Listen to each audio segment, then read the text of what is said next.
Har Kasper Hjulmand lige sikret sig det største danske trænerjob? Så, Kasper Hjulmand har lige sikret sig trænersædet i Bayer Leverkusen. Det betyder, at vi med Thomas Frank og nu også Kasper Hjulmand har 2 danskere i 2 af de største trænerjobs i Europa. Men hvilket af de 2 jobs er egentlig størst? Det kommer selvfølgelig an på, hvordan man kigger på det.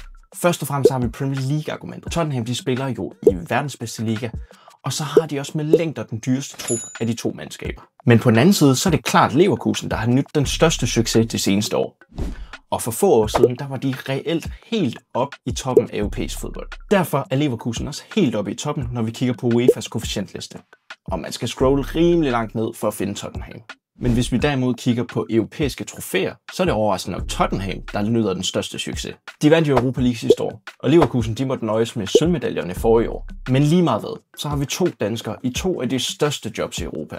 Men hvilket synes I er det største job? Skriv det ned i kommentarerne, og så husk lige at trykke følg, så du kan få flere videoer som den her i dit feed.